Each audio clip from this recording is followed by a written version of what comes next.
जय बर' हारिनि आङो दिनै कसुगाव समस्तिनि बे कसुगाव समस्तियाव सोर देरहागोन आं बिनि माखासे हिसाब खिताब नोंथांमोननो होनो नागिरदों। बे भिडिअखौ नायनायनि उनावहाय कसुगाव समस्तियाव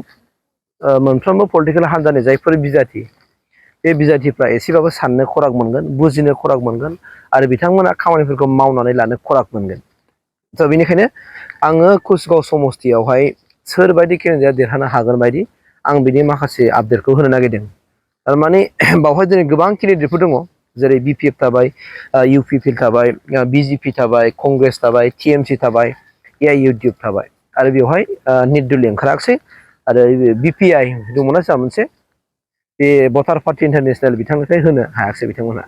सासेयाव होनो होआखिसै। दा बाथ्राया जाहैबाय मा मस्ट मोनसे इम्परटेन्ट भिडिअ जागोन बेयो मोनफ्रोमबो पलिटिकेल पार्टिनि थाखाय आरोखि। बे भिडिअआ बबेबा मोनसे पलिटिकेल पार्टिखौ थांखिनानै बानायनाय जायाखै, मानोना गासिबो पलिटिकेल पार्टिनि थाखाय बे भिडिअआ माने नायथावथाव जागोन आरोखि। नोंथांमोना जुदि इन्टारेस्टेडबा नायलांनो हासिगोन दाना। बे भिडिअनि गेजेरजों नोंथांमोना गोबां मिथिनो हागोन। आं थांनायनिखौ रिफारेन्स लानानै बाथ्राफोरखौ बुंनो नागिरदों आरो। बाथ्राया जाहैबाय मा, थांनाय 2020आव जेब्लानाखि बिटिसि इलेक्सन जादोंमोन बेवहाय जोंना आगु बिटिसिनि चिफ हाग्रामा महिलारि सारानो बेवहाय गावनो खुद सासे बिजाथि हिसाबै बाहागो लाफैदोंमोन। बिथाङानो गेलेफैदोंमोन आरो बेवहाय इउपिपिएलनिफ्राय दंमोन उकिल मोसाहारि सार दंमोन। दा बिथांमोननि कन्टेस्टआ बांसिन जादों हाग्रामा महिलारि सार आरो उकिल मोसाहारि सार। दा बिनि बेलायावहाय आं नोंथांमोननो होनो नागिरदों जे बै समाव उकिल मोसाहारिया देरहादों 500 सामथिं भटआव। मानोना आं खुद गावनो आं काउन्टिंआव दंमोन, काउन्टिंआव आंबो सासे दंमोन, मानोना आं बै समाव पार्टियाव दंफायोमोन नालाय। दा आं पार्टिनिफ्राय आनजायनानै थाथ'नाय जाहैबाय। थेवब्लाबो मरेलि बबेबा मोनसे पार्टिनिथ' सापर्टआ थाखायो नालाय, बे आरो। दा बाथ्राया जाहैबाय मा, ओंखायनो आं एसे मिथिगौखाय नोंथांमोननो होनो नागिरबाय। फैदो अब्ला थांनाय 2020आव 500 सामथिं भटआव देरहादों उकिल मोसाहारि सारा। दा हाग्रामा महिलारि सारखौ फेजेनदों आरोखि। एबारनियाव जाहैबाय मा, केन्डिडेटआ बुहुद फैबाय नै। नोङो BPF, UPPL, BJP, Congress, TMC, AIUDF. थारमाने इउपिपिएल देरहानायनि आङो माखासे जाउनफोरखौ खिन्थाग्रोनोसै। सिगाङावहाय इउपिपिएलआ मानि थाखाय देरहादोंमोन नङा होमबा? बै समाव बिजेपिजों एलायन्सआव दंमोन। माने जायफोर समस्तियावहाय बिजेपिया टिकेट होआखै बैफोर समस्तियावहाय माने बिजेपिनि भटार्सफ्रा इउपिपिएलनो भट होनांगौ, बे मोनसेयानोमोन आरोना। इसिङारि बाथ्रा बियो। दा अब्ला ओइबारनि थाखाय माबायदि जागोन खेलाया, बिराद मोनसे गुरुत्वपूर्ण आरो साननो गोनां जागोन आरो। जुदि ओइबारथ' इउपिपिएलआ बिजेपिनि भटखौ मोननाय नंलाना, बिजेपिआ एक्सट्रा गावसोरनो गेलेखासिगोन। अब्ला बिजेपिनिफ्राय थांनाय बोसोरावहाय बेसेबां भट मोनामोन, कय हाजार भट मोनामोन। 1000 मोना ना, 1200 मोना ना, 1500 मोना ना, 2000 मोना। स' बिनि केलकुलेसना बिथांमोनाव इउपिपिएलआव दंना गैयामोन, दंना गैया दासिम, इभेन दासिमाव बे मोनसे बाथ्रा थाबाय आरोखि। देरहागोनबाथ' मोनफ्रोमबो पार्टिनिफ्राय बुथ लेभेलनिफ्राय मोनसे हिसाब खिताब जायो नालाय, बे आरो। दा बिथांमोनाव हिसाब दंना गैया। बिनि उनाव आङो बिपिएफखौ बुंगोन, बिपिएफखौ दा बुंगोन आं। दा बे जाहैबाय मा, बिजेपिआथ' टटेलि गावहानो खुद सिंगोल केन्डिडेट होखाबायना। दा जोंना खोमा गिजि सार दं नङा होमबा, साहाब, जायखौ जों साहाब मा मिथियो कसुगावआवहाय, बिथांखौ होनाय जाबाय। बिथाङा दा टिकेटबो नमिनेसनाव गथायबाय, बिथाङाबो दा खामानि मावबाय, मोनफ्रोमबो एरियायावबो हाबबाय। दा आरो लोगोसे बिजेपिआवबो गोबां माखासे मानसिफोर जइन जाबाय। दा बिजेपिआवदि जायफोरनाखि जइन जादों, गोदान गोदान जइन जादों, बै जइन जागोदान मानसिफ्रा बबे हान्जानिफ्राय फैनाय,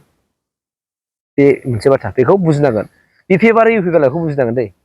बिथांमोनहा बबे हान्जानिफ्राय फैनाय, बिपिएफनिफ्राय फैनाय ना इउपिपिएलनिफ्राय फैनाय, ना कंग्रेसनिफ्राय फैनाय, ना टिएमसिनिफ्राय फैनाय, ना एआइइउडिएफनिफ्राय फैनाय, ना भटार पार्टि नेसनेलनिफ्राय फैनाय। बिथांमोन जायफोराखि दा बिजेपिआव हाबदों गोदान, बेनि हिसाबखौ लानांगोन बिपिएफ आरो इउपिपिएलआ, मिथिबायना? माने मस्ट प्रबेबल एकदमबारे कन्टेस्टिंआ जागोन होनना बुङोबा कसुगाव समस्तियावहाय बिपिएफ आरो इउपिपिएल, माने रबिराम नार्जारि सार ओमफ्राय उकिल मोसाहारि सार, बे सानैनि गेजेरावसो जागोन। दस्रा रावबो गेम खालामनो हाया, खुनु प्रानि देरहाया कसुगावनिफ्राय। माने बिपिएफ देरहागोन नङाबा इउपिपिएल देरहागोन, मानोना कन्टेस्टआ बिसोर मोननैनि गेजेराव जागोन नालाय। दा ओंखायनो आं नैबावहाय नोंथांमोननि हिसाबखौ लानानै बुंखाबाय आङो। जुदि बिजेपिआव फैनाय मानसिफ्रा BPF निफ्राय फैदोंब्ला ओमफ्राय बिसोरो जुदि माने UPPL निफ्राय बारबोनायब्ला प्रभाब गोलैगोन नामा UPPL आव BPF निफ्राय बारबोदोंब्ला प्रभाब गोलैगोन नामा BPF आव बे मोनसे साननाय बाथ्रा फैबाय आरो ओंखायनो नोंथांमोना बेनि सायाव हिसाब खिथाबखौ लानांसिगोन आरो मोनसे जाहैबाय मा UPPL आव गोबां माखासे फुराना वार्कार्सफ्रा दिनै दुखु मोननाय मोनसे बाथ्रा फैदों फुराना वार्कारफ्रा दुखु मोननानै थानाय दिनै सोरबाया जायफोर BPF निफ्राय फैदोंमोन बिथांमोना BPF आव थांफिनजोब्बाय माने जेबो जाखाया बिसोरजों होननानै दुखु मोनलायनाय फैदों आरो दा बैफोर दुखु मोननाय मानसिफोरखौ UPPL आ पिकआपआव लानो हागोन ना हाफिनाखै बे कुइसना बे आरो UPPL आ पिकआपआव माने गियार आप खालामफिननो हागोन ना हायाखै हायाखैबा खालामथारनांगोन अब्लासो देरहानायनि माने आसाया थागोन आरोखि आं मानोना आं स्पष्ट बाथ्राखौ बुंना होगासिनो दङ अब्ला बिथांमोनहा बै समाव थासारिखौ नायनांगोन न' डाउट दिनै सरकार जानाय लोगो लोगो UPPL आव गोबां मानसिफोर कर्मिफोर बारबोबाय नङा होमबा गुबुन गुबुन पलिटिकेल हान्जानिफ्राय दिनै UPPL आव जयेन जाया नङा जादों बेबो सैथो बाथ्रा दिनै गोबां जायफोरखौ UPPL आव नुवामोन बै समाव सरकार जायैनि सिगां बिथांमोन दैदेनगिरि बिथांमोनाबो दिनै UPPL नि आदर्श नीतिखौ मोजां मोननानै दिनै UPPL आव जयेन जाफैबाय वेल एन्ड गुड मोजांनि बाथ्रा दा बिथांमोनहा माबायदि प्रभाब खालामगोन बिथांमोना पार्टियाव थानानै थ' खामानिखौ मावनो ओंखारखासिगोन मावखासिगोन दा बै जायफोरनाखि दिनैसिम दुखु मोननानै न'आव दामब्लेज्लायनानै दं बिथांमोनखौ दिनै UPPL आ मा खालामगोन जाय बिथांमोनहा एकदमबारे हार्डकर सिनियर दैदेनगिरिमोन नाथाय बिथांमोना दुखु मोननानै सोरबा थाबाय ओरैनो आरो सोरबाया दायो BPF आव बारलांफिनजोब्बाय बेफोरखौ मा खालामगोन बिथांमोननि बर्डआथ' माइनास जागासिनो दंना साननो हागौ जे BPF निफ्राय गोबां दैदेनगिरिफ्रा UPPL आव जयेन जाबाय होननानै गोरा जानो हागौ नाथाय बे नङा बे आं UPPL नि बाथ्राखौ बुंबाय हो दा UPPL आ हिसाब लानांसिगोन ना दा बै कंग्रेसनि मानसिफोरखौ बोनो हागोन नामा TMC नि मानसिफोरखौ बोनो हागोन नामा एबा जायफोरनाखि दा TMC आव जयेन जादों कंग्रेसआव जयेन जागोन बिथांमोनखौ माने लाबोफिननो हागोन नामा आरो बिथांमोना बबे पार्टिनिफ्राय जयेन जाहैनाय बेखौबो हिसाब लानांगौ आरोखि जोङो गेमखौ गेलेयोबा जों मोनफ्रोमबो साइडनिफ्राय गेलेनांगौ होननाय बायदि आरोखि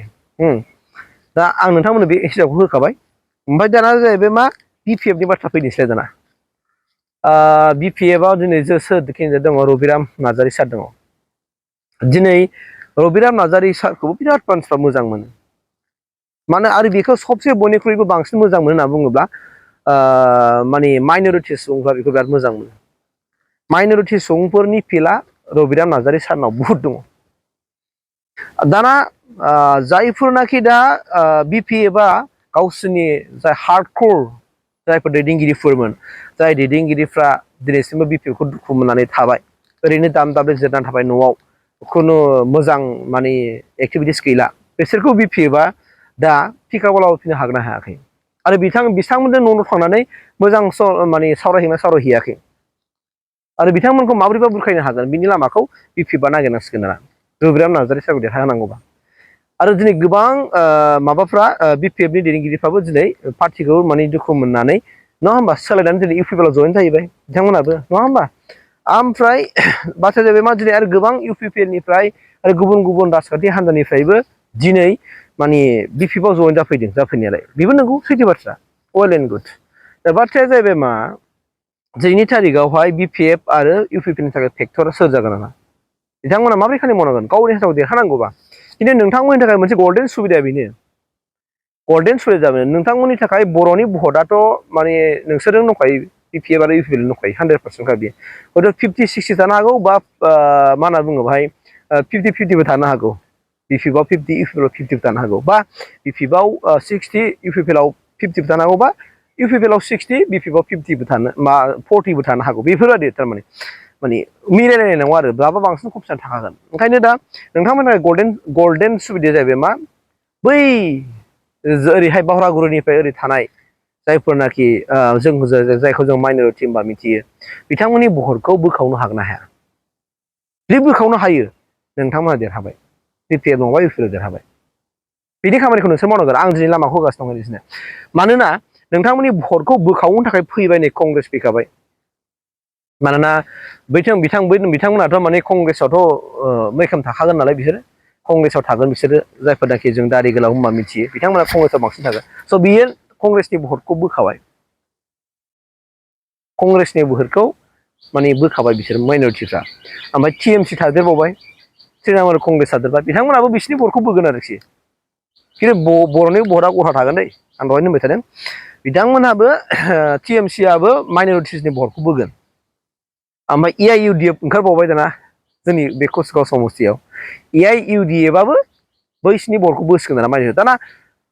बैसोरदि बोनो थांगासिनो दङ माइन'रिटिसफ्रा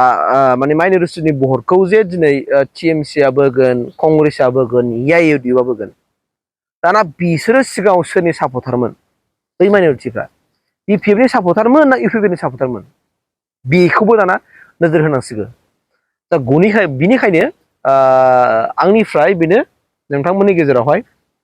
मानोना जों दा देरहागोन बायदि नुनायानो बिपिएफ नङाबा इउपिपिएल देरहागोन आरोखि कसुगाव समस्तिनिफ्राय बे एकदमबारे बाथ्रा आरो मानोना जे ग्राउन्ड रिपर्टनिफ्राय नायोब्ला दिनै खारन गोबां मानसिफ्रा दिनै माने एसे एनै माबा मोनसे मोननो थाखायसो एसे बोराबनानै थायो नालाय दा बैसोर एसे एनै बोराबनानै थानाय सोरबा माबा मोनसे मोननाय मोनै आरो सोरजोंबा रायलायजायै बा सोरबा ग्राउन्ड लेभेलनि दैदेनगिरिफोर क्लियार नङैनि थाखाय सोरबा दैदेनगिरिफ्राबो दुखु मोननानै थाबाय दा बिसोरखौ गियार आप खालामफिननो हायोब्लानो बिपिएफ नङाबा इउपिपिएल देरहाबाय आरोखि खिन्थु आं बुंबाय थादों बार थांनायाव माने ओरैबायदि मार्जिन भटआव माने इउपिपिएलआ देरहादों आरो बिपिएफखौ फेजेननानै बे खिन्थु ओइबार खिन्थु भटआ ओरैबो जागासिनो दं दै खिन्थु ओरै जालागासिनो दङ वार्कार्सफ्रा ओरै जागासिनो दङ आरो पाब्लिकफ्राबो ओरै थांगासिनो दङ दा गतिके बे बिथिंखौ नोजोर होनानै जाय बिथांमोनहा दिनैसिम माने पार्टियाव थानाय खामानि मावनो लादों नोंथांमोना आंनिफ्राय साबसिन मिथिगोन मानोना आं जायफोरनाखि दिनै अबेबा हाथाइ बाजार दखानाव रायलायनायफोरनिफ्राय मोननाय आं आपडेटखौसो नोंथांमोननो होदों आरोखि हाथाइ बाजार गलाफ्राव जायफोर रायलायदों पार्टिनि सोमोन्दै सोर देरहागोन सोर मागोन बिनि माखासे बाथ्राखौ रायलायबाय थायोना मोजां गाज्रि शेयार खालामलायोना बिनि गेजेरजों जायफोर रिपर्टखौ मोनदों आं बेखौ नोंथांमोननो होदों आरोखि गतिके नोंथांमोना जुदि देरहानो थाखायबो आं बाथ्रा बुंखाबाय जायफोर फुराना वार्कारफ्रा दिनैसिम दुखु मोनहाबनानै बिपिएफखौ दुखु मोननानै थाबाय इउपिपिएलनि माने माबाफ्रा इउपिपिएलखौ दुखु मोननानै थाबाय थ' बैफोरबायदि वार्कार्सफोरखौ बोखांनायनि माने प्लेन पलिसि स्ट्रेटेजि दंना गैया नोंथांमोननि पार्टिनाव बेनोसो आंनि कुइसन खालामबाय आरोखि नोंथांमोना जुदि हायोब्ला वेल एन्ड गुड्स नोंसोरो आरामसे देरहागोन आरो भाई खिन्थु देरहानायाथ' बेनो बे मोननै पार्टिनि गेजेराव मोनसे देरहाखागोन आरोखि बे आरो दाथ' जों बुंनो हाया सोर देरहागोन ना बिपिएफ देरहागोन रबिराम सार देरहागोन ना उखिल मुसाहारि सार देरहागोन बुंथ'नो हाया दा माने बिराद क्रिटिकेलाव दं कसुगाव समस्तिया दा ओंखायनो नै बिसोर एआइइउडिएफ टिएमसि कंग्रेस आरो बिजेपि बिसोर सोरनि भट बोगोन बिसोर आरोना आरो बिसोर जुदि बोखानाय भटआ जुदि बिपिएफनि नङाबा इउपिपिनि नङाबा नङा होमबा सोरनिफ्राय बोदों बांसिन बोजागोन बेखौ गिनांगौ नालाय दा जायफोरनाखि माने बोबाय जायफोर सापर्टारनिफ्राय बोदों बिसोरो बा इउपिपिनिखौनो बोबाय नै बिसोरो बा बिपिएफनिखौनो बोबाय नै इउपिपिनिखौ बोयोबा बिपिएफआव देरहाबाय आरो बिपिएफनिखौ बोनो हायोबा बिसोरो माने बै बिजेपि कंग्रेस टिएमसि एआइइउडिएफ आरो थारमाने बिपिएफनि सापर्टखौ बोनो हायोबा इउपिएलआव देरहाबाय आरो इउपिपिनि सापर्टखौ जुदि बिसोर बोनो हायोबा बिपिएफआव देरहाबाय थासारिया बेबायदि जागासिनो दं आरोखि सारमोन स' बिनिखायनो आं नोंथांमोन गासिबो पलिटिकेल हान्जानि थाखाय माने मा होनना बुङो माबोरैबा नोंथांमोना मोजां दोननो हायो बुजिनो हायो आरो साबसिनै खामानिफोरखौ मावनो हायो आं बे बिथिंखौ नोजोर होनानै माने आङो बिदिखौ बानायबाय आरो नोंथांमोनखौनो देरहाजानो लुबैखायो आं बिपिएफ नङाबा इउपिपिएल नोंथांमोनखौनो देरहाजानो लुगैयो आं मानोना आनसलिक माने दलखौ बिराद मोजां देरहाजानो लुगैयो ओंखायनो आं नोंथांमोनखौ बुंबाय आं होनखाबाय मानोना बिपिएफनिफ्रायबो बिपिएफनि वार्कारफ्रा दुखु मोननानै दं नोंसोरबो बिरादनो माखासे सिनियरफ्रा एसे एनै रेडि जालागासिनो दं दा ओंखायनो बेखौ नोंसोरो थांनानै न' थांनानै बुजायहैदो रायलायहैदो माबोरैबा पिकआप लाफिननो हायो बिदि आरो ओमफ्राय इउपिपिएलनाबो न' थांनानै रायलायहैदो नोंथांमोना बबे स्ट्रेटेजिनि गेजेरजों बिथांमोनखौ पिकआप लाफिननो हायो बिनि खामानिफोरखौ मावदो देरहानाया निस्सय जाबाय आरो नोंसोरनि गेजेराव स' बेखिनियानो थेंक इउ